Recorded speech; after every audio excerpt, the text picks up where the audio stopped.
and bring the power of your mind and the power of your understanding, the power of your knowledge as an offering to a suffering world. What drives your hunger for more in life? Why does this restless fire push some men towards greatness and others to an early grave? In this powerful 2010 lecture, one of his final teachings before his passing, Dr. Robert Moore explains the source of this fire. He maps the ancient forces in your soul that drive your deepest desires and greatest potential. When you understand these powerful energies inside you, you can transform your struggles into strength. True freedom isn't found in the outside world. It's awakened when you recognize and harness the archetypal fire that's always been burning inside you. Now let's listen to Dr. Robert Moore and his lecture series, Archetypes and Ecstasy. Well, I want to express my gratitude to all of you for coming out and spending a day thinking about the psyche and individuation and optimal human experience. It's always a pleasure to have an opportunity to think about these things with a group of folks that are on the individuation journey. And I know that many of you have spent a lot of time and work in understanding Jung's psychology, and that's a great foundation for the kind of thing we'll be talking about today. I titled this presentation Ecstasy and Archetypes. And I just wanted to begin by talking a little bit about ecstasy.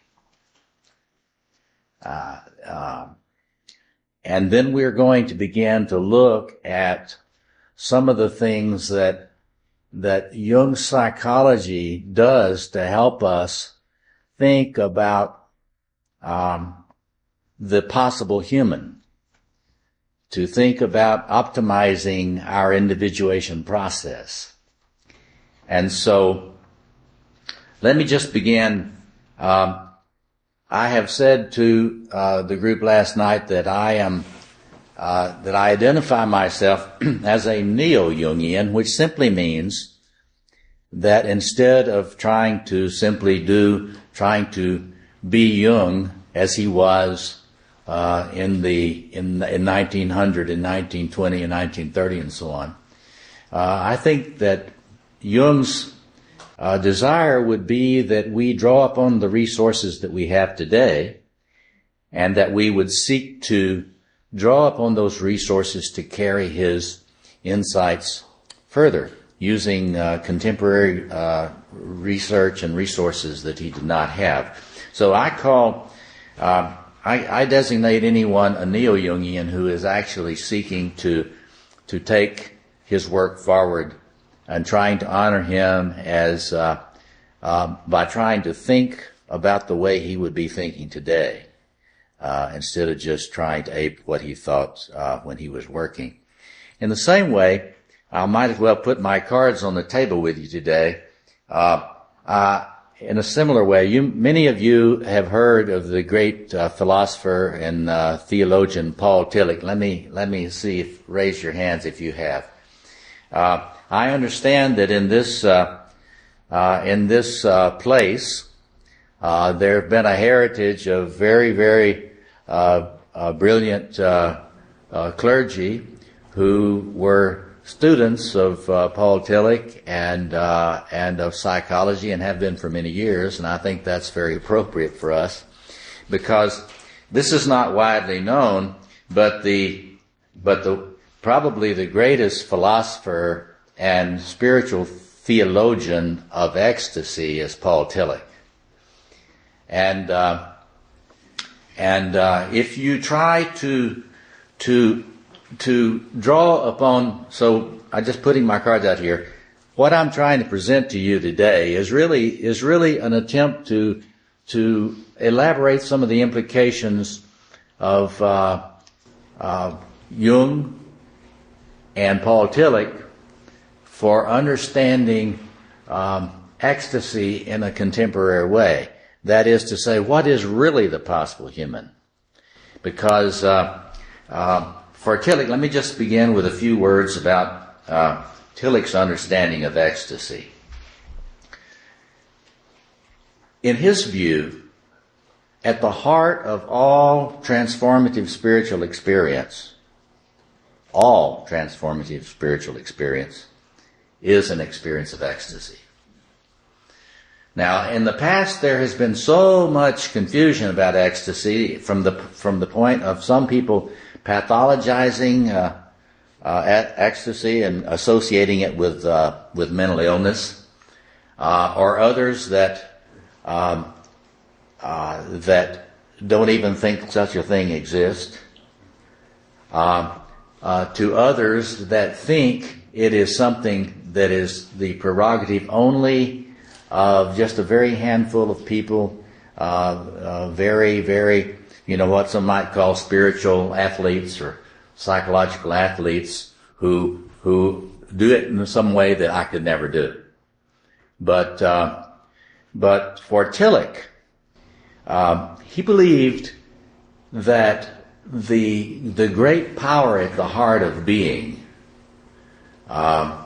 which he would call the God above gods, or the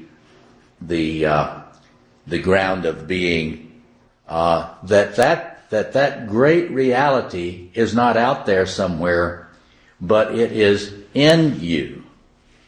It dwells in you. Now that should sound familiar to Jungians.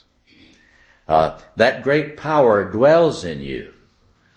And what he meant by ecstasy was the way in which an experience of the manifestation of that transpersonal power of being in you would lift you up out of your fragmentation.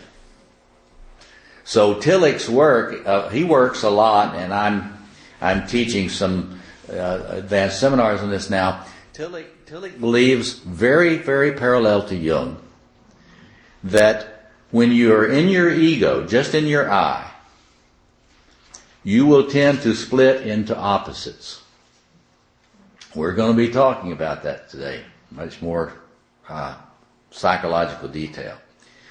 But that if you stay, and Tillich believed that if you try to integrate your personality simply out of your I, that you will not succeed. He believed, and the way he talked about it was, one must open oneself to the spirit with a capital S. It is the presence of the spirit with a capital S. Now, you're going to have to think with your two hats on here. That is, something beyond the I, something beyond the ego, has to be connected with, and Jungians have always thought of the archetypal self, that great center beyond the I, as that parallel to the spiritual concept of spirit with a capital S. But Jung believed that the natural state of the I, which is not connected to the power, the transpersonal power for integration, the natural state of the I is a sort of fragmentation. Now, this is at the heart of what we need to think about today, because at the heart of thinking about ecstasy is not something that is unavailable for humans. Ecstasy means standing outside, experiencing a kind of standing outside of the ego. And so So today we are actually flying our airplane down lower on the geography to actually think about the fragmentation in our personalities. That is to say, we want to ask, what is this fragmentation that occurs, you might say, naturally in our personal self? And what is the role of seeking to connect to a transpersonal center beyond the I, which, like Tillich thought, has the energy, let's say the power of being, this energy source which can lift us up into more integration. The way Tillich talked about it was that it is that connection to that source of integration energy beyond the I, which lifts you up into a place that transcends your opposites and represents your centering of your human little s self, your centering of your personality. And so this is the context of our thinking today, because, you know, if you study the history of healing traditions, they all, across history and time, you will be amazed at how many of them talk about healing being a way of understanding the opposites that exist in personality and then seeking to balance those opposites, get beyond the opposites.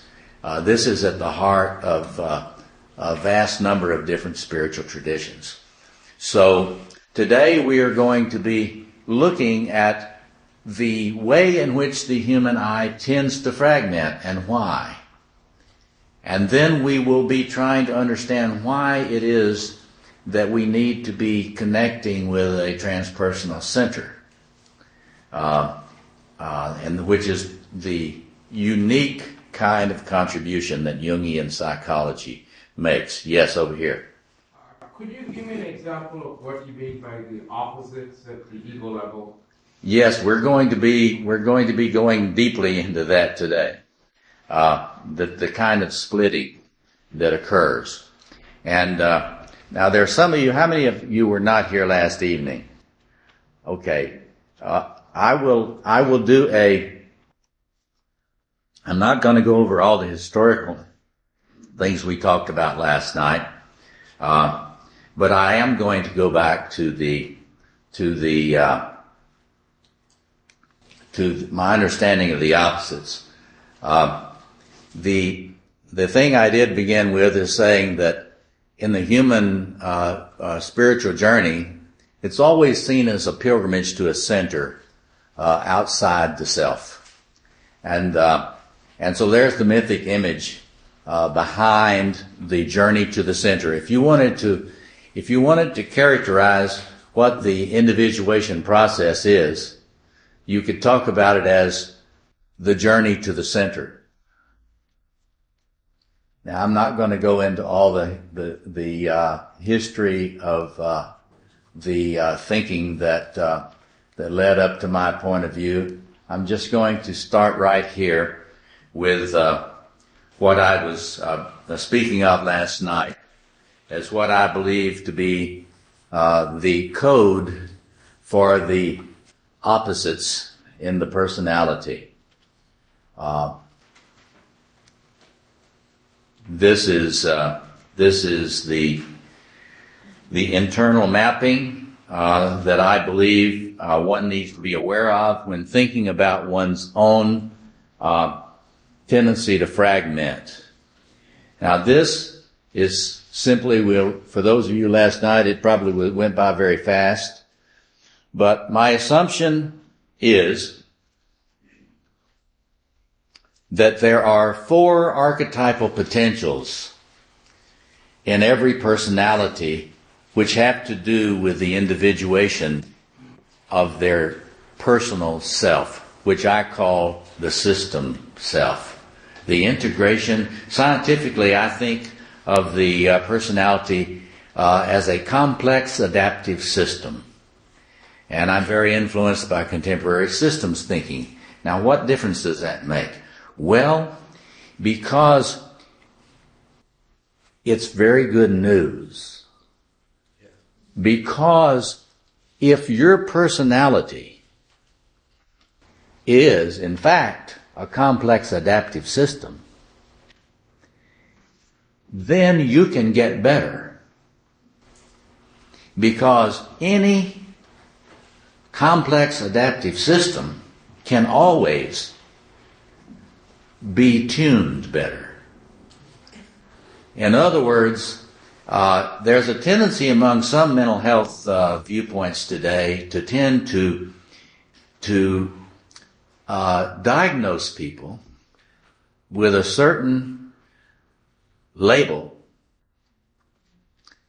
and then depending on what label the person gets, there's often a tendency to triage. You know what triage is? That's when you just decide, well, this person is really messed up and there's not much we can do for them. And of course, there's been so much pressure in mental health traditions of late to simply medicate people. And so there's a lot of economic and political pressure not to focus on any personal growth or psychotherapeutic methods for personal integration. In other words, the agenda of centering personalities is not really at the forefront of a lot of contemporary theory in psychology and psychiatry. But in any case, the assumption being that there are these codes in your psyche that come with you in your DNA. This is the collective unconscious, one expression of the collective unconscious. Now again, I said to you, those of you who were here last night, I said that there are many, many archetypes. I'm not saying that these 4 archetypal systems are the only archetypes there are. There are many, many, many archetypes. But today we're focusing on the integration of your personal self. And in the context, the wider context today, let me just say why this is important. One needs to build an inner temple in the structure of one's personal system. And why is that? The reason is you are wired for so much archetypal energy. Even if you are a very low energy person, you experience yourself as low energy. You need to understand that there's a very powerful energy generator in you. You are not without archetypal energy. It is like Tillich's view of the power of being. That power of being is already in you. The question is, are you aware that it's in you? If you're aware that it's in you, are you trying to relate consciously to it? Are you trying to open yourself to its manifestation? Or even, perhaps it is already manifesting.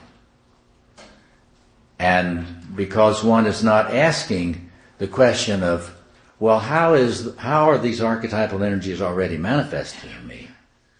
And how am I relating to them? So the whole idea of optimizing your development, let me just put it simply. You won't be able to sustain ecstasy if you have not built a vessel in your personality. And I don't mean your ego. I mean, you got to think about it this way. You need to build a vessel by creating a creative tension between these four powers in your personality. You can think about it like a tension field.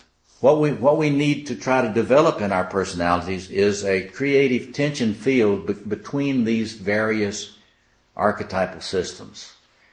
And because without that, when the archetypal energy that is in you seeks to manifest itself, you will fragment because of its presence. In other words, I try to help people get beyond this idea that there's nothing in us except what our parents put into us, or nothing in us except our traumas, but because that is not a Jungian view. When one is thinking out of Jung, or those who have tried to walk authentically in his footsteps, the assumption is there's the collective unconscious. And key in the collective unconscious, as we were talking about last night, is the archetypal self. And it contains the transcendent function. That is to say, there's something in you, it is the archetypal self, that knows where you are imbalanced. And we can put it this way, it's impatient with your neglect, and it is impatient with your indifference to balancing the opposites. And so we need to understand that, yes, you want to have agency, you want to have the capacity to take initiative and so on, but it's extremely important to understand that there is a great, powerful agency in you that is not you, that is not I, it's not Robert.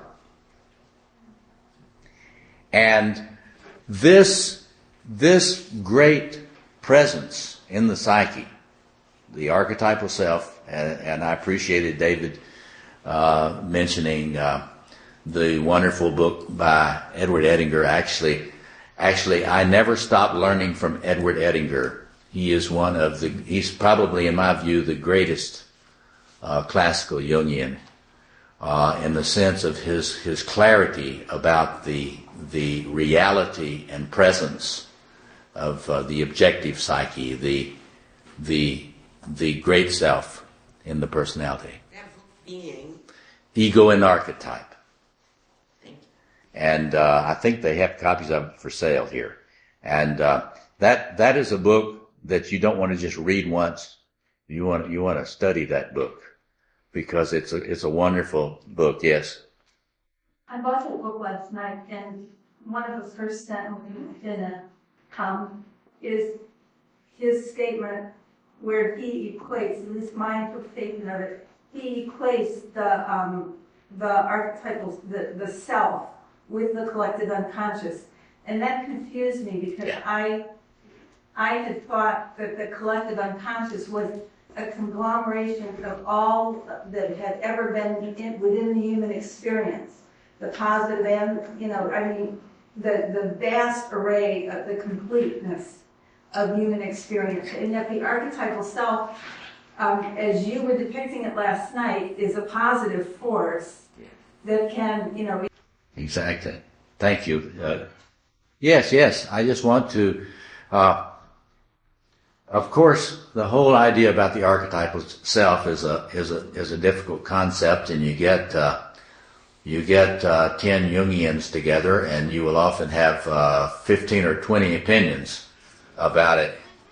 But I do think that it is so important that the comment was, now what is the archetypal self? She's saying she's heard that it's sort of the collective unconscious. I mean, this is what she's saying. The collective unconscious is the embodiment of all the added up human experience. Well, in one sense, you can think about like if you are like Anthony Stevens, and you believe that we simply evolve based on the evolutionary process. There's a sense in which in our DNA we have a kind of a record of all of the developmental experience of our forebears, including our non-human forebears, and certainly that's true. I recommend that you look at Anthony Stevens' book Archetypes Revisited for an update on that. But what you have to understand is that the archetypal self and the collective unconscious, you would not want to think about them as merely random, or sort of like the random kind of repository of human evolution. Because if you do that, then you are actually simply doing a kind of another form of ego psychology. Because you are sort of reducing the collective unconscious to merely the vicissitudes of evolution. I think that here you have to think back into a lot of ancient philosophy, which is now being picked up by a lot of contemporary scientists. The collective unconscious, in my view, is probably structured mathematically. That's not a new idea. It's the logos principle that used to be talked about by the ancient philosophers. That is to say, one has to decide whether there is a creative structure and order to what is, to the multiverse, or is it random? Now, from a Jungian point of view, that is to say, taking Jung seriously in terms of his intuitions about the objective psyche, you don't assume it's random. You assume it is structured, and it's structured before the rise of human being.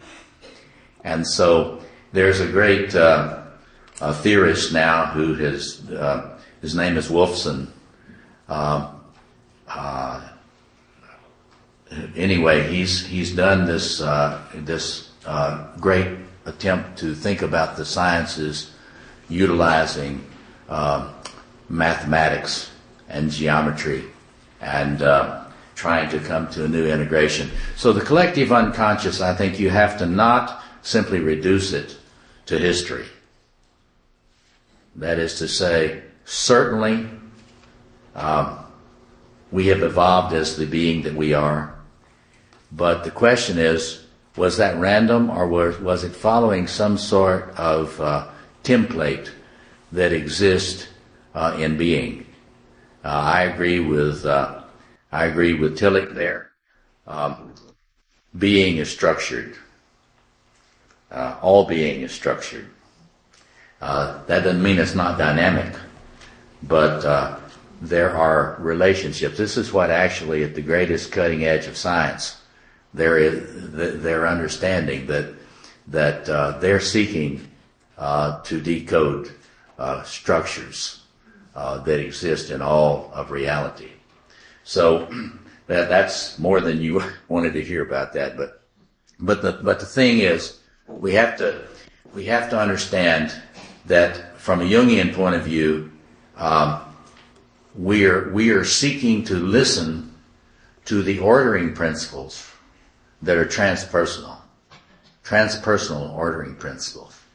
And we, unlike folks in other traditions, we don't believe that the creative ordering of personality merely has to do with early childhood experience.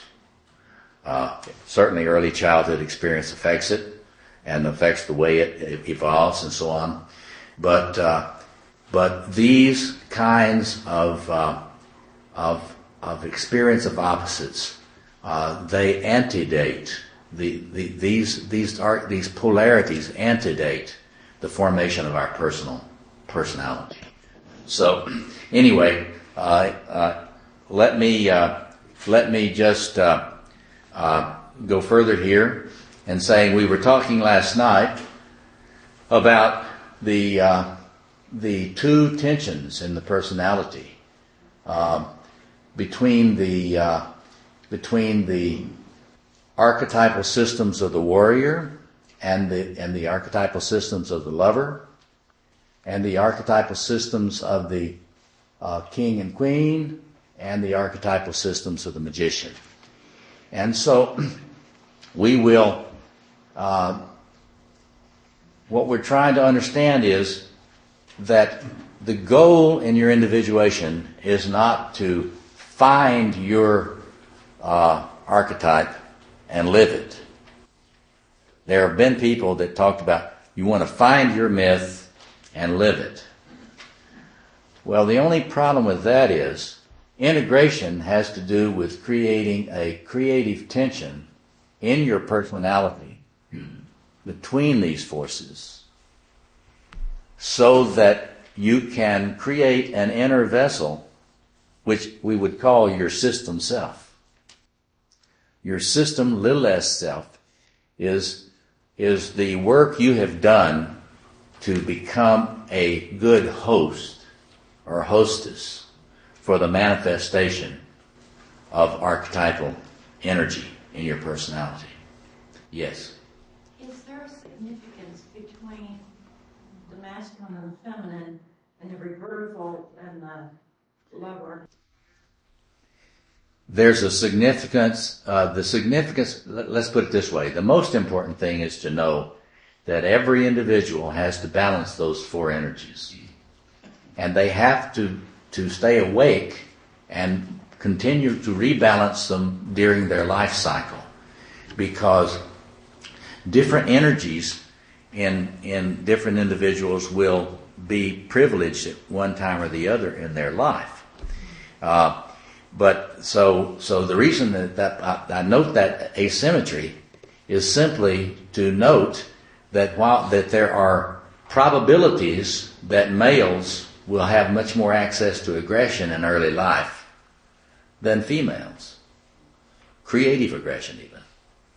But that's not true of every male, and it's not true of every female. I simply note that so that if you are a midlife male, I don't want you to be surprised that in your 40s you may get sick of working all the time. You may start looking for something that is more relational, that deals with your feelings. You're much more aware of your feelings. Or if you are a midlife female, don't be surprised if suddenly you're losing interest in all that attachment to husband and children, because that sort of thing statistically tends to occur. But you have to, in terms of what we're talking about today, you actually have to look at where you are now on these things. And so one of the things I want you to do is to be thinking about which of these energies are you more comfortable with? And which ones do you have a hard time recognizing in yourself? Because that's the way to think about how you are organized as a person. So, for example, if you're a woman, how are you with being assertive? Or do you fear being assertive? How are you as a person? Yes, go ahead. I'm upset by the fact that there's two pictures there. I don't see why there's a need for two. They're both identical except one. They're identical in the sense of the power the royal power that has to be mediated. All I'm doing there is to raise the issue about the life cycle. That's all that's about. Because you need to ask yourself, where am I in the life cycle? How did I start out? Did I start out early in life being more in warrior, aggressive energies? If you did, if you're a female, you probably are following the kind of progression that often is true of males, and this is often true, as I said last night, with if a woman has been chosen by the father as his champion, and often you've heard of the father's daughter. She will often find herself following this pattern. The point is, we are exactly the same in terms of the challenge of balancing these powers. I put that in there for clinicians simply so that they are aware that when they're dealing with somebody in their early adulthood or midlife, that they need to look and see how that person has developed. Because if it's a male, if you're a male and you got through your adolescence and early adulthood without learning how to be assertive, it's going to have implications for your attempt to learn how to be assertive later. And can you see why that would be? Because if you're a male, if you waited until you're in your 40s to start working, do you see what I'm saying? If you waited until you're in your 40s to start being assertive, what's the problem? Huh? No, I'm not saying you won't make it, but I'm saying it's going to be difficult. You see what I mean? Because along about this time, there are biochemical changes in the personality. There's such things as male menopause too.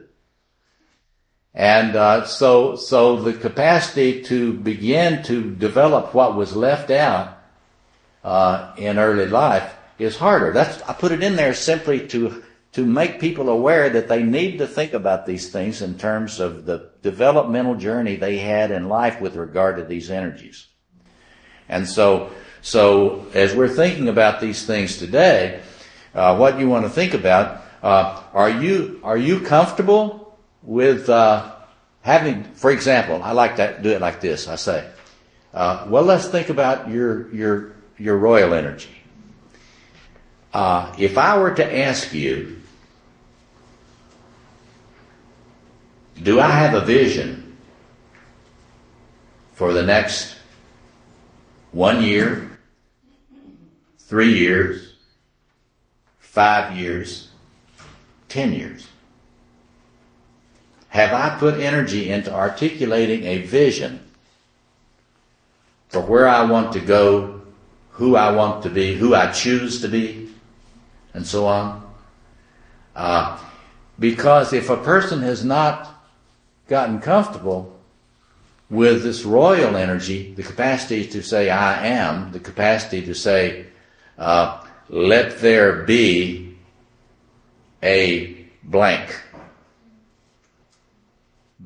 In other words, formulating a goal. I don't know whether the evangelical pastor Rick Warren wrote that book, The Purpose-Driven Life. Well, that's not a bad book. And he's talking about this royal agenda. Because if you do not have a sense of purpose, then we would say you got to work on your royal development. You got to be aware that if you're not really reflecting on that, and if you're kind of living your life as if the most important part of your life is behind you, then that's kind of what I like to say is a kind of an abdication of your responsibility to be a steward of who you are. And this is true at any age. I work with folks from their 30s to 85, and it's hard for people to get to me when they can no longer drive. But I have high hopes for your being able to continue to be creative about thinking about your stewardship of your life. So if you have a vision and it doesn't make you anxious when I ask you, then you're doing pretty well on this.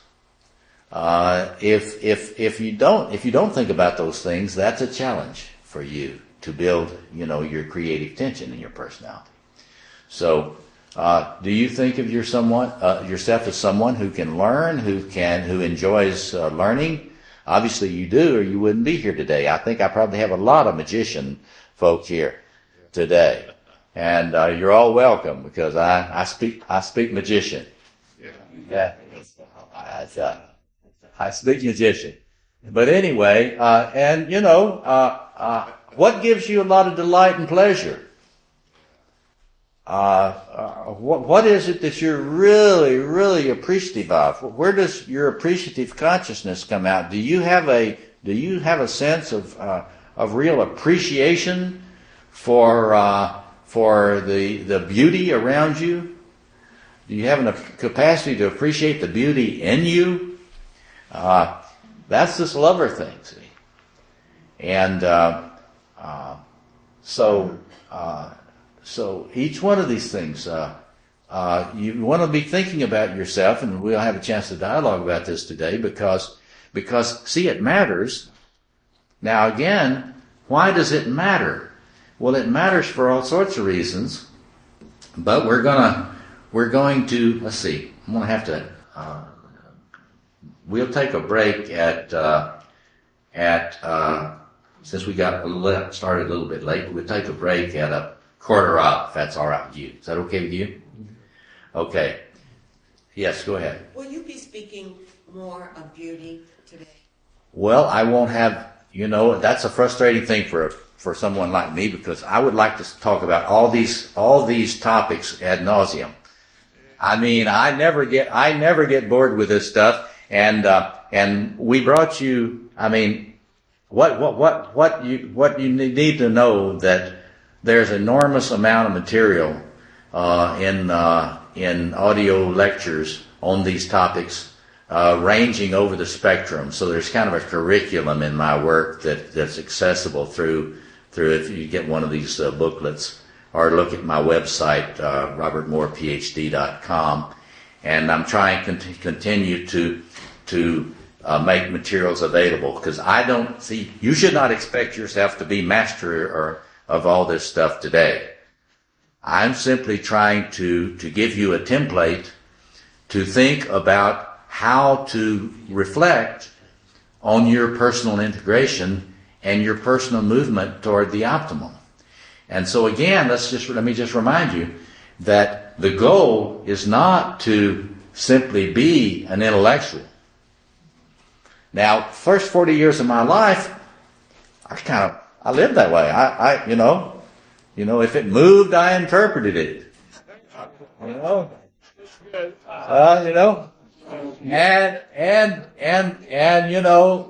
magician likes to kind of, what a magician type thinks about relating is, well, we're here together and I'm reflecting on you. And so when you do this or that, well, I know what she's doing, or I know what he's doing, and he's this way or that way. But the thing about a magician personality, a person that's dominated by these magician energies, often it's sort of like an android. So you remember that film that's come out recently, The Surrogates? It's one of those Bruce Willis potboilers, but anyway, it's about everybody having a kind of a virtual surrogate that sort of lives their life for them. Well, that's a magician fantasy, because when a person is sort of captured in that magician cage, each one of these becomes a cage. And so you see why I don't recommend somebody finding their archetype and living their archetype. No, no, no, no, no. That's not wholeness. That's a prison. Yeah. And but each archetype is wonderful. There's nothing wrong with any of these archetypal systems. They are wonderful. They are potentials that want to be deployed. I love the word deploy. Because you know, when the space shuttle goes up to fix the Hubble, it has to deploy there's this big arm in it, but it's no good if it's not deployed, right? So I'd like you to just think about, well, you know, I've got this archetypal potential, but have I been able to get what I need to get this thing to deploy so it can be used creatively? That's the way to think about these archetypal potentials. Yes, go ahead. Yeah, you said when you were a magician person. stationary. The opposite stationary. Do you also interpret that? Say that again. I don't understand your question.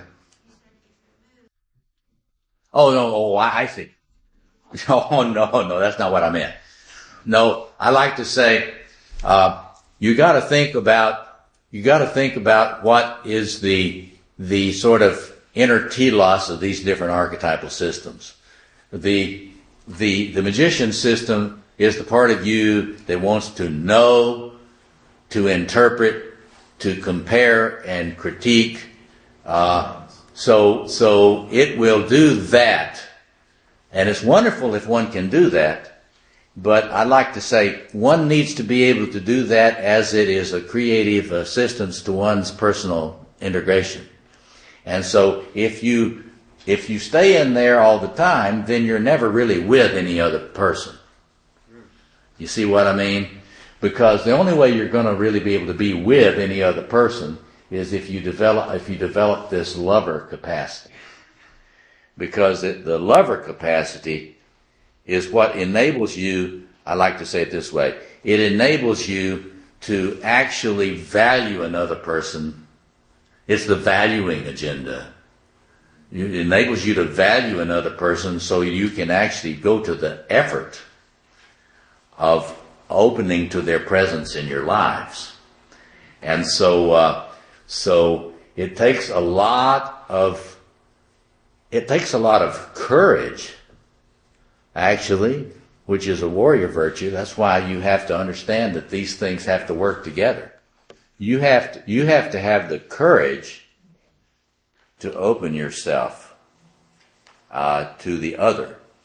And so different ones of us, there are some of us here in the room who are very, very good at opening ourselves to the other. It might be that we're a little too good at opening ourselves to the other, in the sense that we do not protect ourselves from folks that might be predators or really threaten to harm us. So in any case, let me just say, so in terms of thinking about building this vessel within you, we'll put it this way. We'll be talking more about this after our break. But if you are majoring simply in one of these energies or two of these energies, then you will tend to become anxious and fragment when opportunities arise to engage the other things that you've left out. You follow me? So one of the things I like to think about a lot is, and have you think about, in order to think about your optimization, is, what makes me anxious? See? Because I'll guarantee you, different things make different individuals in this room anxious. is not just one size fits all anxiety. I mean, and this is what I try to do with my work and the work that is available in other places, is to try to get us to think about, well, now how have I actually, I like to think building your system self is like you start with a blueprint for a Mayan pyramid, and then you actually got to get the stones. And you got to get some stonemasons, and you got to start filling in and fill it in such a way that it's very stable. You can't just build out one side of a pyramid, right? You got to actually think about laying these stones in such a way that the tensions and the forces are balanced. It's a construction project. A system self. You see, you'll have an ego whether you have a system self or not. You'll have an ego consciousness. But just because you have an ego consciousness doesn't mean you have formed a system self. And how would that be? Because people that are extremely chaotic have an ego consciousness. But they don't have an inner structuralization yet. And so these great forces in the psyche could cause them to be anxious and fragment. So what we would say, you want to pay attention to what sort of thing makes you anxious. Because different one of these forces, you got to think which ones of these make you anxious. Like if I were to ask you to take responsibility and step up and lead, well, some folks that have a lot of fairly healthy integrated royal energy, they step right into it. But folks that have learned in their developmental journey, oh, no, you can't do that. You're not capable of leading.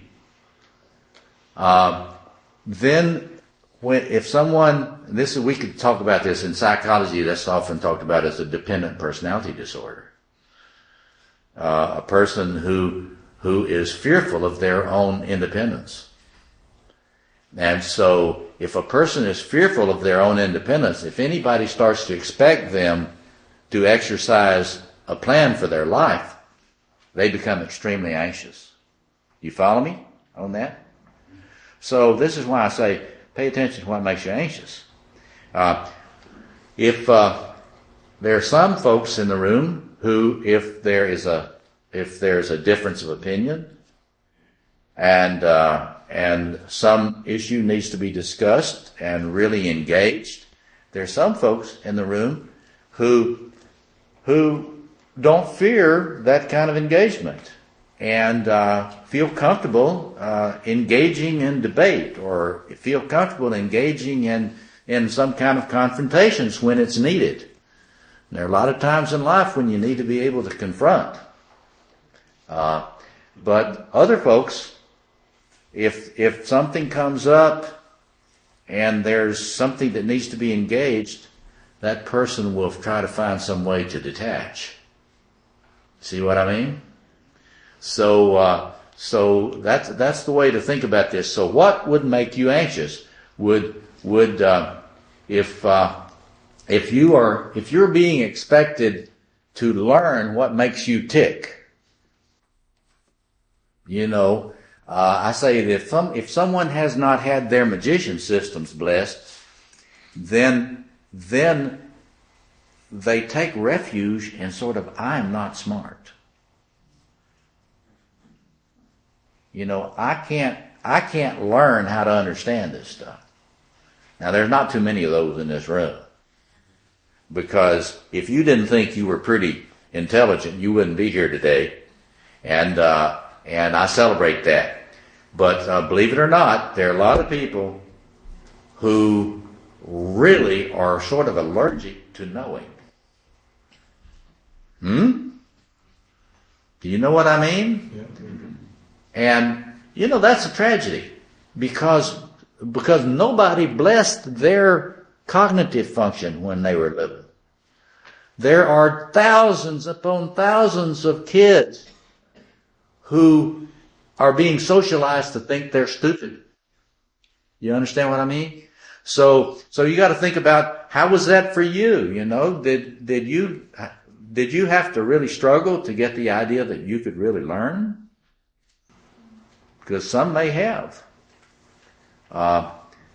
So in any case, let me just stop there and open it for us to discuss. Because why does it matter? Because if you are kind of, I like to say, if you're camped out in just one or two of these systems, then that is going to hold the key. If you can learn to understand that, you will be able to get a sense for why you may be ambivalent about your development. That is to say, people always say, you know, I don't know why I have not gotten more integrated as a person. And the thing about it is, hey, I have empathy for that. Because, you know what? Beginning to grow personally, you have to go through a period of more anxiety for a while. And why would that be? Somebody tell me. Why is it anxiety provoking to try to integrate your personality? She says it's the unknown. You know, people fear change. And you have to have empathy for that. Why is that? Because the familiar doesn't cause our anxiety to spike. We may live in a chronic anxiety that is because of the way we're structured along these systems. But if I just pretend I can just camp out here without consequences, which is what a lot of people do. It's what I call settling. You know, this is settling for where I am today. Even though I really don't like it, but I'm going to settle. Well, I have empathy for that because it's anxiety provoking, and this is why you need to have a sense of a spiritual connection to a center beyond yourself. And see, both Tillich and Jung were very clear that if you do not have a connection to a center beyond your I, you're probably not going to have the courage to seek to individuate. You know, that's just something the classical Jungians are very clear about. In fact, I think they're a little bit too comfortable with this. That is to say, well, you know, some of the old classical Jungians used to say, well, some people are just not called to the individuation journey. Well, I don't think that's right. I think everyone has a birthright. It's coded in you for your optimal development. And any tendency you may have to settle for less than you are, we have to have empathy. We don't want to judge persons because I understand it's scary. And I understand how fatigued people are, especially if they don't have a dynamic connection to what Tillich called spirit with a capital S, or the power of being that is not the I. Do you follow me? Yeah. Let's see how we do it. Well, we got about 5 minutes. Somebody else want to? Yes, over here. What is spirituality? And then how that's different from the Well, you see, what I try to do, there are a lot of people today that you'll have a lot of people that will try to merge spirituality and psychology. Now, I've spent 40 years studying the relationship between these two things. Psychology is a psychoanalytic. See, Jungian psychology as at base, as a system of psychological thought, it's a psychoanalytic science. So there are people who I think are kind of spiritually challenged, who will turn Jung's psychology into their total spiritual path. Well, listen, it's a lot better than nothing. But if you have more sophistication in terms of philosophy and philosophy of science and things like that, you can't merge metaphysics. Metaphysics is trying to take account of all being. There's a lot in being that's not science. You see what I mean? And so I would say this: the way you want to think about Jung's psychology, it has enormous implications for your spiritual practice, because it gives you a clear way to understand, from a psychological point of view, the way spiritual experiences operate psychologically. But I would be the last person to have you reduce your spiritual experience to merely being psychology. You follow me? So I'm clear that I have to wear two hats. And you do too. Because you can learn a psychological system, and I think Jung's psychology is the best. It's the most comprehensive. A lot of you have told me you've been studying it 20 years. Right.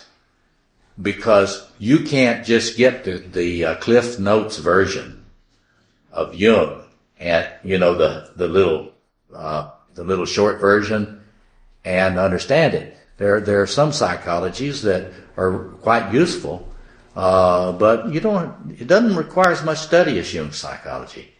Why? Because they're very partial psychologies. They deal with only little microsystems of the personality. You follow me? Like I'm also certified as an Adlerian psychoanalyst. I did that before I could get into Jungian analytical training. And Adler psychology is extremely useful, as David was saying earlier. However, you can learn Adler psychology fairly quick. It doesn't require as much extensive study as Jung psychology does. So all of you have been studying this, at least many of you have been studying Jung psychology. It takes a while. There's no doubt about it. What I'm trying to do is to simply lift up some archetypal patterns so that you actually have a sense for what an archetypal system does, what it's really like, and how it influences you. Now, this is simply, again, the image of ascending into higher levels of creative organization in the personality. That's what we're talking about today. How does one move toward more centeredness? We'll see in a moment about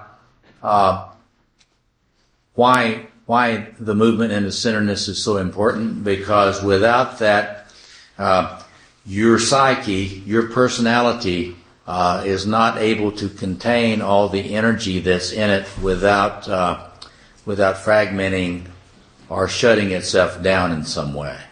So I'm not going to spend a lot of time going into this as I have in other lectures, but simply to say that it is that you think about the ascent into your centeredness. That's another way of thinking about individuation. And the more centered you become, the more you have a capacity in your personality to include more of these archetypal potentials and dwell in them with more comfort and less anxiety. That is the goal. Now, what I'm showing you here, you've got this is the various kind of structural configurations I'm working on this large book now called Decoding the Diamond Within that you're talking about. I'm trying to lay a lot of this stuff out so that people can understand this in a more in-depth way. But I just wanted to take some time to discuss, to show you these configurations of personalities. Every individual personality has its own unique structure. What I'm showing you here is patterns that often manifest. If you want to get a discussion of these, you'll have to get a copy of the 2007 revised and expanded edition of The King Within. It's available through Amazon under the title. I'm sorry that we weren't able to have copies of that here today for you. But in part 5, there is a description. It's a description of a lot of the things we're talking about today, and descriptions of these different configurations and what tends to be characteristic of them. I just want to use these for illustrative purposes, and then before we break for lunch, we're actually going to do some dyads to talk about what your reflections are about the way you're organized. Because you have to look at it this way. The way I view each one of you, we are all miracles of creative organization. There's so much emphasis on the dysfunctional and the pathological today. But what I try to get all the people I teach to become aware of, you've got to appreciate. There's a movement now that I'm happy about. It's called positive psychology. And what it is, it's a lot of scientific research about the importance of focusing on assets of personalities. The assets, what they have achieved. And that's the way I want you to think about the way you're organized. I don't want you pathologizing yourself about the way you're organized. Because you sitting there in your chair, it's amazing that you have been able to organize all the complexity that is in you. It's very difficult to get us to really think about the enormity of the integration that we have already done in life.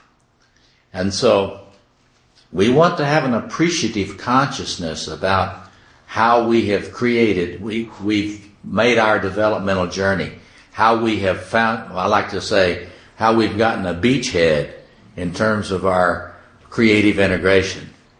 And so it's in that context that we want to look at these configurations. Each one of them has achieved some level of, there's no one you meet that has not got some creative organization going in their personalities. It's very important to remember that when you're dealing with people, because otherwise we will tend to look at them with a pathologizing eye, and we won't see the achievements And that includes us. You need to look at yourself and see what you have achieved. But I want to spend a little time reflecting with you here on, we're looking at some of these structural configurations. If you go to my website and you'll see these are, there's under my theory on my website, there's a place where you can scroll down to look at these configurations. And as I say, you can see this in the part 5 of this King Within book. You'll have to say some prayers, send me good energy about being able to finish this big Decoding the Diamond Within book. But anyway, let's just look at some of these. I wanted to teach you something about, Jungians talk about the shadow, right? We're working to try to understand our shadow. And I would like to say that I want to complexify things a little bit for you. I think there are kind of two ways to think about, two approaches to thinking about your shadow. For example, let's take one of these persons. This is the female personalities. Let's look at one here. Say there is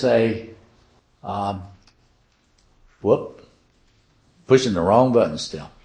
Okay, this is a person who is highly dominated by the lover systems. Now, this person has probably not been helped to gain insight into the way in which she tends to be compliant and give away her life to others. This person would probably manifest clinically as a dependent personality disorder. You follow me? Because the dominant thing in her are these lover systems. And she does not really feel comfortable with the expectation that she should be smart. Why is that? Socialization. Right. She was socialized certainly to be that way, but if she had been nurtured in her magician systems, then she would have insight into her patterns, right? If she had been nurtured in her warrior systems, she would have the capacity for boundaries. But she wasn't. If she had been nurtured in her sense of I and her capacity to experience her own personal power, then she wouldn't be giving it away to everyone unconsciously and compulsively. You follow me? Now, there are two aspects that I like for people to think about their shadow. The first one is to ask yourself this question. What archetypal energy is dominating me in my life to an extent that I don't really understand? So the first thing you would say about this person's shadow is that she is not capable yet of being aware that this archetypal system of the lover is compulsively manifesting in her behavior, all of her behavior, her thinking, her inability to act. You follow me? And her inability to actually occupy her own space in a full sense. So one thing that she is not fully aware of, which she needs to become aware of, is she needs to understand that she is not. See, this is what I don't like about diagnostic labels. This human being is not just dependent. but she tends to identify with the compulsive configuration that results when somebody is flooded with lover energy. So she doesn't understand how she's flooded with lover energy, and therefore she can't really think about it. She can't really say, gee, I'm really much too dependent. I've got to develop other aspects of my personality. She is camping out in here in that archetypal space. Yes, go ahead. She seek a sense of, at some unconscious level, identity and self through finding a mate that can mirror those absent. The comment was, does this dependent woman who's compulsively dependent because the lover is the dominant archetypal force in her subjectivity, does she seek unconsciously to complete herself in a dyad, perhaps with a lover or a mate, or she'll often do this also with friends. So you got to think about the way in which, and this is that whole thing about projection, projective fields, interprojective fields, the way in which we seek out someone, the people that will act out the missing parts of ourselves, right? So yes, indeed, she will often seek to find someone to carry these other aspects for her. But again, as you pointed out, she's not aware that she's doing that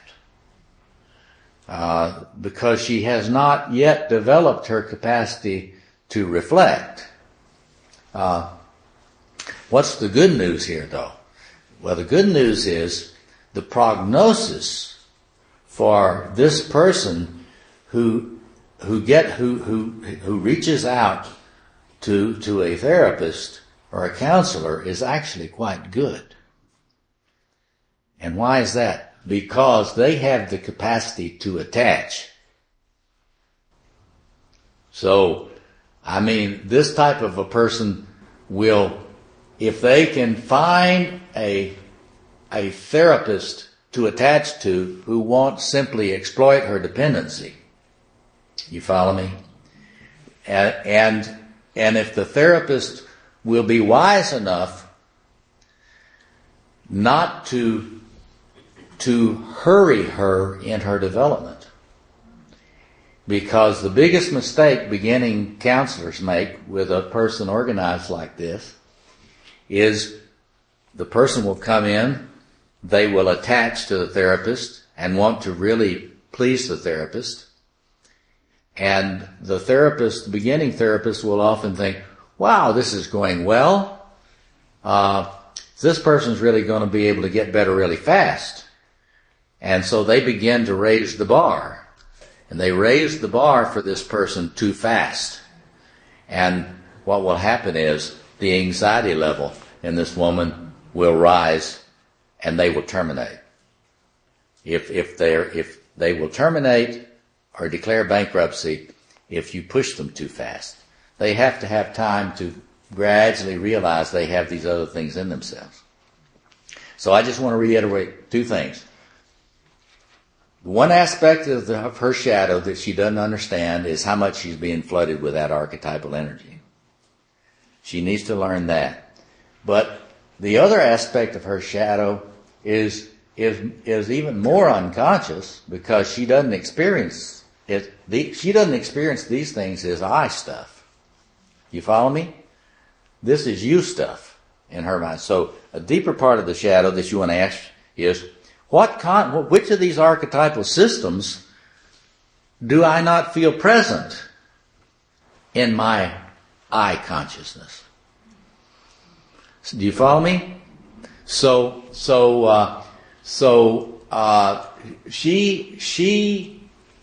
She's got a good prognosis if she finds a helping person who she can attach to who really is dependable and who is not going to exploit her. Unfortunately, they're predatory helpers and will often exploit this person. But if that helper is patient, then she can begin to fill in these areas gradually, and actually has a very good chance to progress toward a much more integrated personality. And so now let's look at another kind of configuration.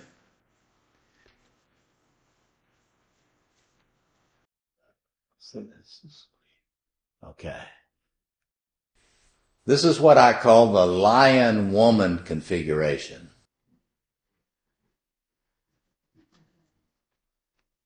Now, these are amazing women.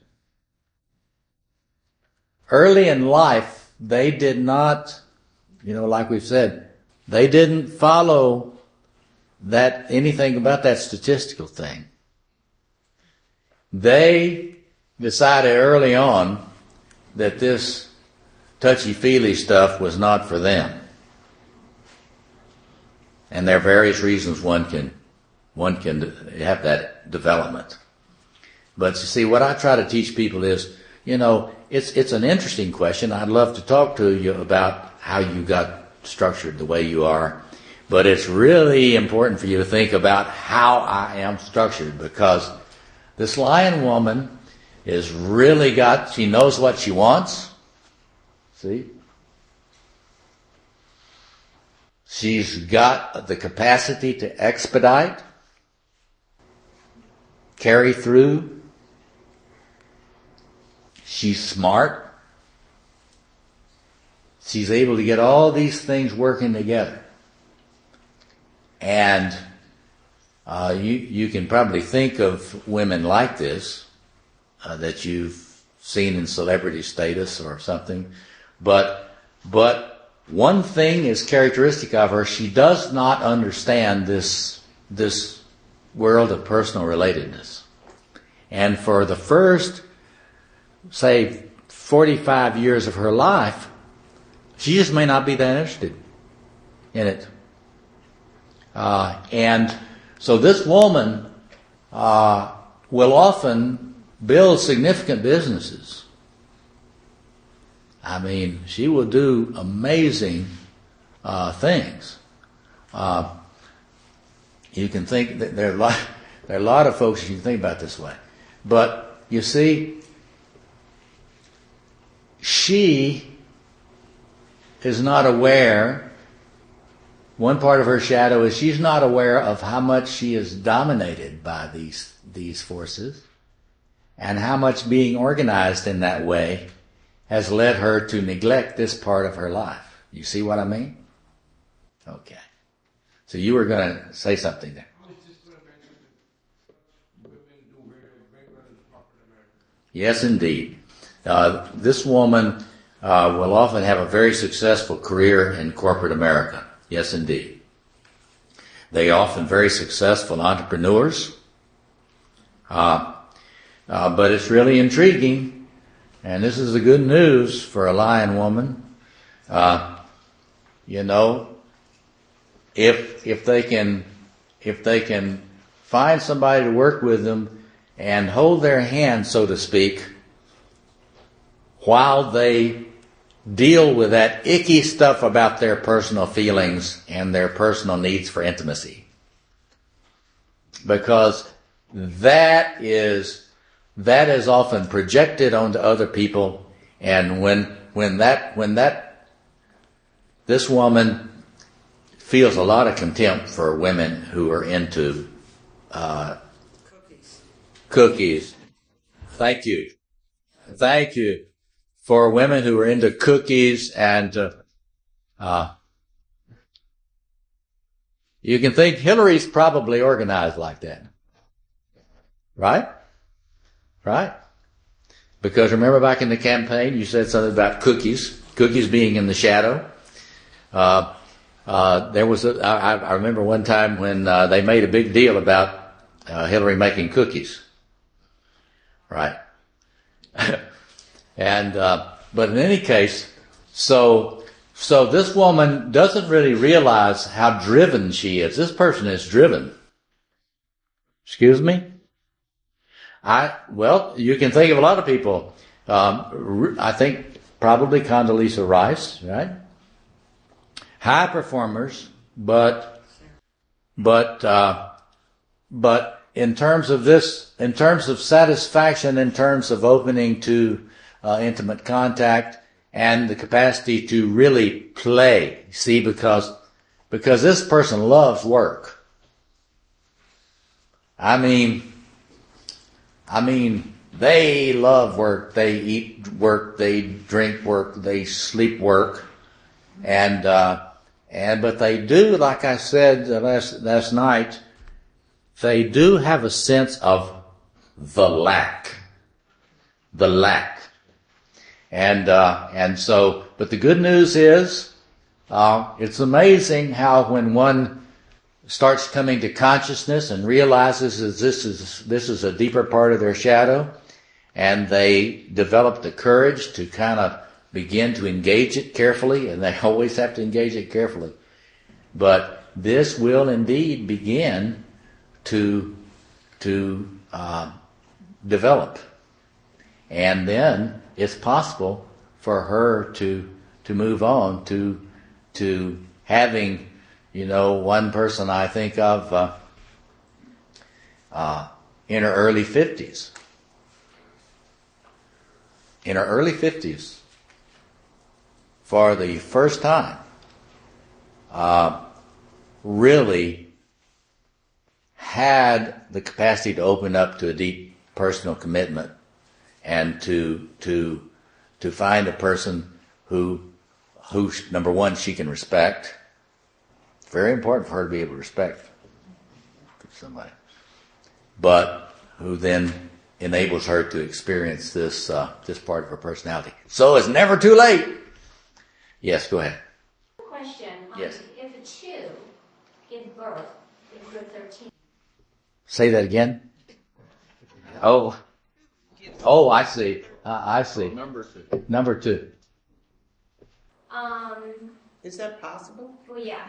So the question is, did you talk about that? I mean, in terms of family is family. What's the best? I mean, obviously the best is self-awareness and integrating for both of these people to integrate various systems. But if that's not happening, Well, she's raising the question about this very complex but interesting question. A parent who is in a certain organization, one of these configurations, and they have a child, and that child manages to find the resources and so on to fill in areas that the parent is not. And what would we say? I'd say, fabulous. We look at this, you say it's a daughter. So,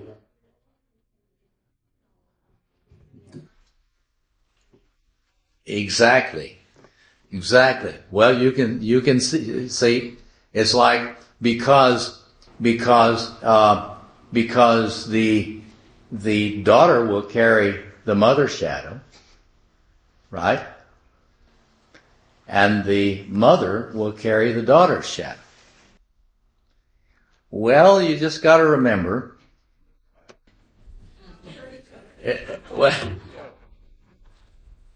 Well, you got to remember that relationships, and someone said this, I think yesterday. You got to remember that relationships we ought to view creatively as a vessel, a crucible of transformation. We should recognize that our intimate relationships, we should see them in terms of opportunities for growth.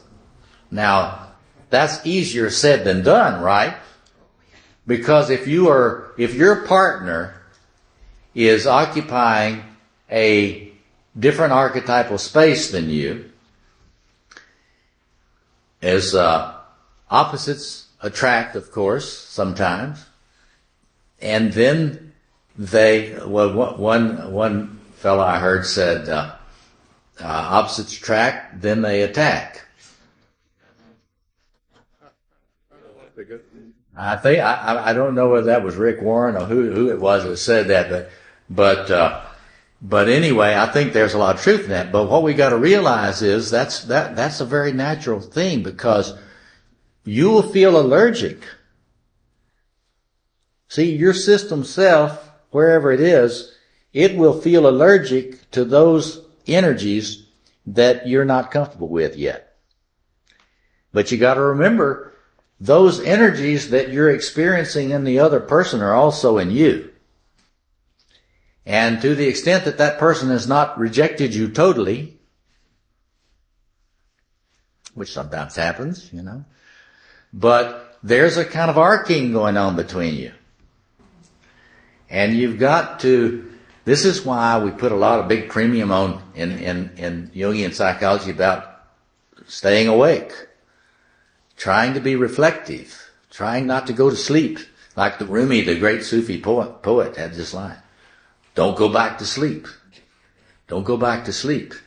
And so that has to do with our capacity to reflect on our configuration, because we are on a journey. And what I wanted to point out with this, let's see, how are we doing on time here?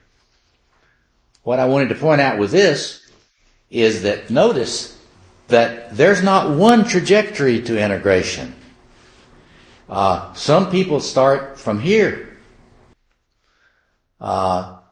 See, these personalities, these are extremely loosely organized, psychotic levels of organization. This is what we'd call a borderline. They've not really established a dependable structure yet. So what you got to realize is you can move beyond this low level of organization in a number of ways. You can start your journey by consolidating in the magician. That's what I did. You can start your journey as this woman we were talking about earlier. You can start your journey from here. And that is, you got to see that as an achievement. And it's a different achievement from this person's, but it's still an achievement. And this person, it might be hard for you to imagine that being a kind of a narcissist is an achievement. But you have to understand it is a stable organization. It's a fairly stable organization. It gives you something to work with. See, to expand the development of the personality.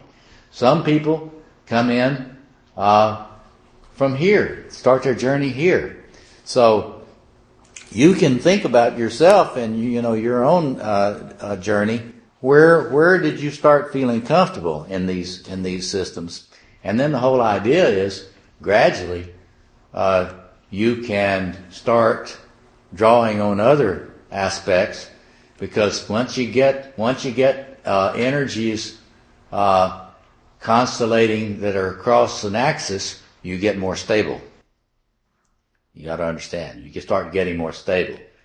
When you have that kind of organization, you're more stable. So each one of these, they've got an aspect of their shadow. They don't know what they're being dominated by yet. And they certainly have not got a clear idea of what they're projecting. All this sector here, this is what is projected. This is what is projected. This is what is projected.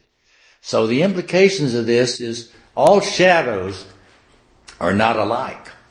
You follow me? So when I'm trying to get people to think about this business, it's like you gotta ask, what is actually the configuration of the shadow in that person? Because what is going on here, I'm going to get to you in just a second, but this person will tend to fragment along this line, right? You see that? They will tend to be allergic to this, right? This person, when they fragment along this line, these lines. And so remember we're saying we want to for optimization in personality, we actually want to be able to contain more and more of these energies, because each one of these archetypal systems is loaded with energy. And they tend to be a little bit imperialistic. In other words, if you let them, they'll take over. And so this is why developing the ego archetypal consciousness is important. Does that make sense to you? You were going to make a comment. Say, I can't see where a 15 would project anywhere. What, 15? Fully integrated. That's a very insightful comment. She says, looking at 15, what I call this high performance personality. In one sense, they are an extremely sophisticated narcissist. So you're very insightful.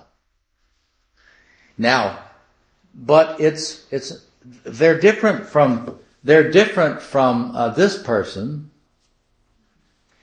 because this person actually thinks they're God's gift to the world, and they're what we'd say they're not a very integrated narcissist. Excuse what?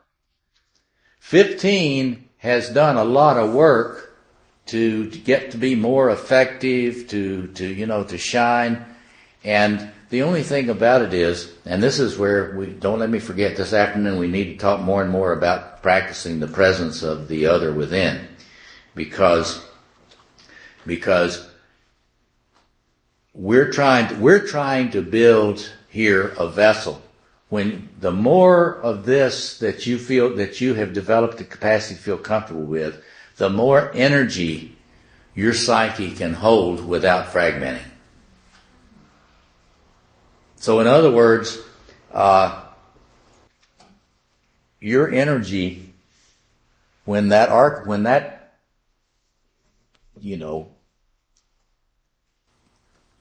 power of being, the new being, the God energy, Kundalini, chi, when that, however you're going to talk about this enormous energy that's available to the psyche, when it comes in, it leaks. The cup, think about it as, in these personalities, the cup doesn't run over. Do you understand what I'm saying? Do you see what I mean? Because the idea is, when you're trying to consolidate your system self, you're trying to do that not so it's the center of everything, but you're trying to do that so it's like a vessel. That's what I call the inner temple. Because when you have this much of your cup is cracked, then you have to resist all this energy if you can. These people cannot resist the energy. You follow me? One of the characteristics of the loosely organized personalities is they don't have defenses. They don't have a means of pushing back against the energy. So the energies just have their way with them. Do you follow me? And so we're trying to develop a vessel which can hold more energy. And as you get more of these aspects, so that you welcome more of these aspects in consciously, and you don't fight them, you try to stop being unconsciously allergic to them. You try to start saying, well, now how could I shore up this wall of my vessel? And by actually, now see, and what you try to do is you try to get clear about what needs to be shored up, and then you use all sorts of integrative techniques, because I believe integrative psychotherapy means that you actually have a vision of integration, what is possible for the person. And then you're willing to use a variety of resources and techniques, including behavioral techniques, cognitive techniques, all sorts of imaginal techniques to help that individual begin to bring that energy in a regulated way. Do you follow me? So the idea is to gradually try to improve the integrity of the cup of your vessel. Now, what will that enable? What do we want that to enable? We want that to enable you to actually hold a greater flow of golden energy into your personality. You follow that? Okay. Yes, Mike, over here. I had a question. I think I have a dislike of authority. To react to try to bring them down by tackling them. Yes. Now I'm wondering if it's because my king is not developed and therefore I'm projecting and other kings, create this issue, or whether I'm a king myself and I don't know which way.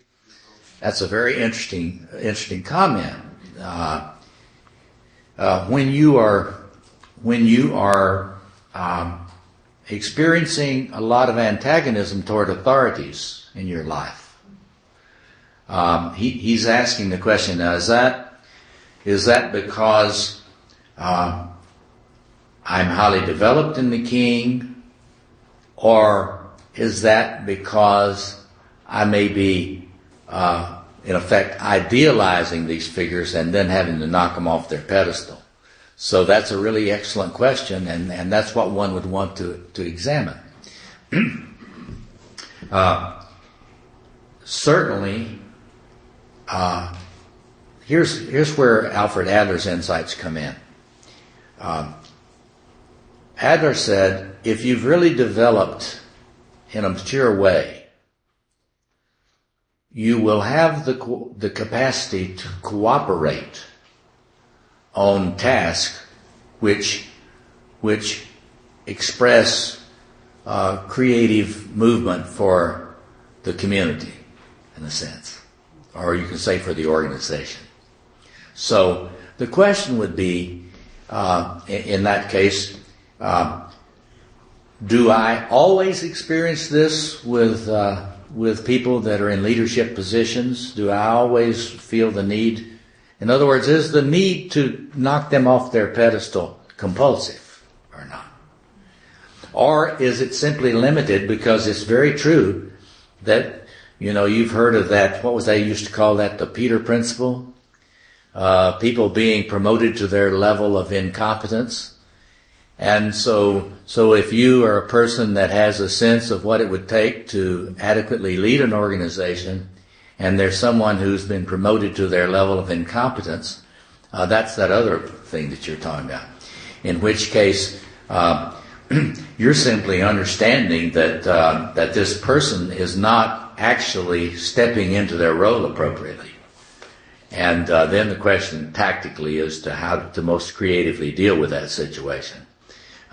So the thing that we always ask about these things is my response compulsive? And if it is, that means I will repeat it in all these other situations. It won't be simply because this person is carrying their mantle inadequately. So that's what one has to discern. But that's a very insightful comment and question.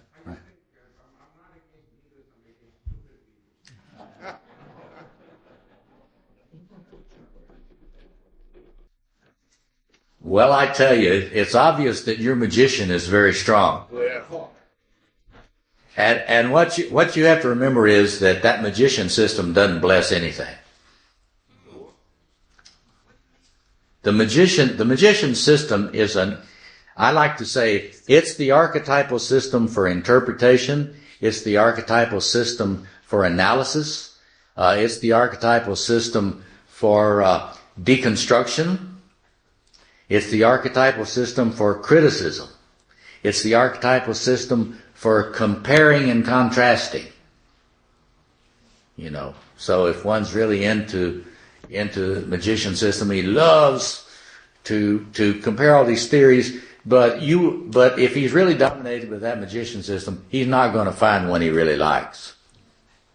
He's not going to be able to advocate a certain position, because advocating, it's a lot easier to criticize than it is to construct or to actually formulate one's own integrated point of view. So I totally get that tendency in personality.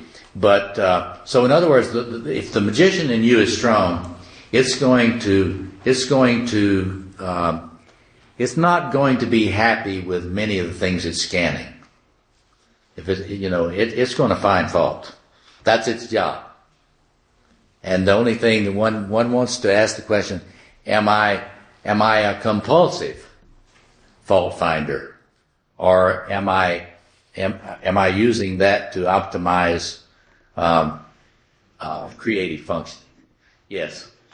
When I'm functioning in the magician role very strongly, I also pull in a lot of that jester energy, and it's like I have to discern. It's like, okay, what is it I really need to learn from this? Because sometimes it's quixotic the information that it throws me. Yes, that's a very profound comment. She says, well, when that magician thing is functioning, she notices that the jester will come in. The jester. That's absolutely right. I mean, I gave some lectures on the trickster archetype, which is an expression of this same quadrant, and there are people. Another thing that you'll see with that is people that are constantly joking. It is a similar kind of phenomenon, and so the one, your comment about I got to be thoughtful about what these dynamics are doing here, because one may be you got to always ask, what might I be defending against? What might I be uncomfortable with, and that's trying to manifest, and I'm simply pushing it away with my magician energy. But that's the way you treat all of these things. I mean, you try to get a sense for what you're more uncomfortable, what you're comfortable with, and what you're uncomfortable with. We should. So let me just reiterate: the journey to the center can go through a number of different trajectories. There's not just one, and yours has been unique. And so the thing for you to think about is how has my individuation process proceeded? And you can think about, certain things happened that may have sort of derailed you for a while. And but the good news is the archetypal self is present in you. And it's not going to give up trying to bring in the opposites. It's not going to give up trying to help you complete yourself, because it is a primal individuation impulse. And so we should take some time now, actually, to do some dyads around this, and just to try to hear ourselves. A lot of the time we say one doesn't know what one thinks until one hears oneself say it. So let's turn to a neighbor, preferably someone you do not know, or preferably someone that you're not married to. Just a minute. Yeah. Yeah, you have a quick question? The arena in which that warrior energy gets more fully developed. She says, is sports, team sports, a place where that warrior energy can be nurtured and developed? Absolutely. Absolutely.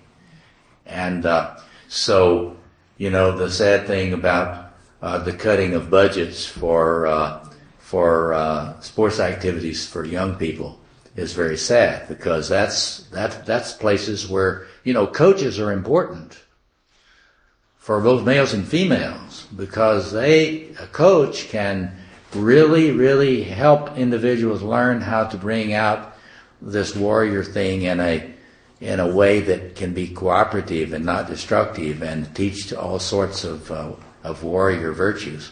But anyway, so let's find a dyad partner. We're going to do some dyads before we break for lunch. And I will give you the instruction, and I will call the time.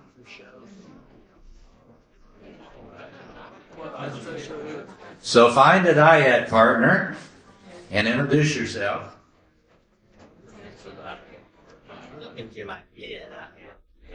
And let me give you the first assignment, and then I'll call time, and I want one of you to start, and the other one, you know, probably the most introverted one ought to start. So, I'm teasing. But anyway, what I'd like you to start with is to share which ones of these energies you're aware of in your personality, that actually you feel that you recognize as operative in you. And is anybody that doesn't have a dyad partner? Okay, go ahead. And so we're trying to identify first the thing that is most familiar to you, that maybe you have really felt that you have been able to be fairly comfortable with. So let's start off with that. I'm going to give you a few minutes, and for the first person to share, and then I'm going to call time and have the other person begin sharing. So, ready? All right. Let's start.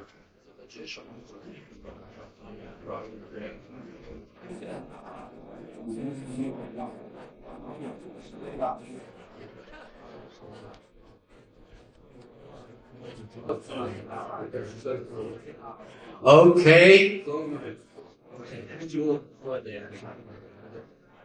It's the other person's turn. So go ahead and you be the one that listens this time.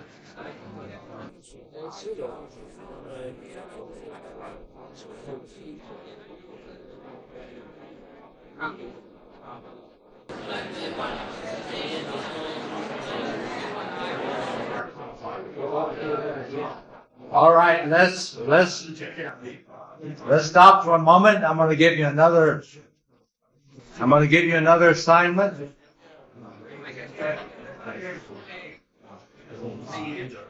Okay, here's the next question, and you've probably already been getting into it a little bit once you started thinking about this. But I want you to put the focus this time on what parts you tend to disown, and what parts you tend to project on others. And so what we were just focusing on what parts you're more comfortable with. This time we're going to say, well, what am I kind of allergic to? What do I kind of tend to disown and feel that is not in me? I don't really experience this as really me. And so when that happens, it's always projected. So let's take turns now. The other start and just share what you think. We're not going to make you sign any contracts about it. We just want you to play with, just reflect on it. What do I tend to experience in others and not in me? So let's start with one person again, and I'll give you some time, and then we'll switch again. So let's start.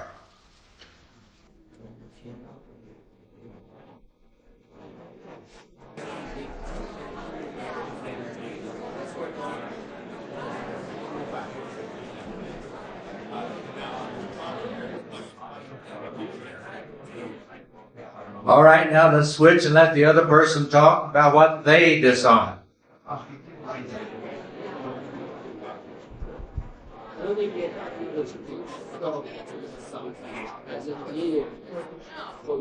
All right, I hate to do it to you, but we got to wrap it up and go to lunch. But thank your partner, thank your dyad partner for sharing with you. And we're going to take our lunch break now, and we're going to regather in an hour, and we'll discuss what came up for you in that dialogue. Thank you very much.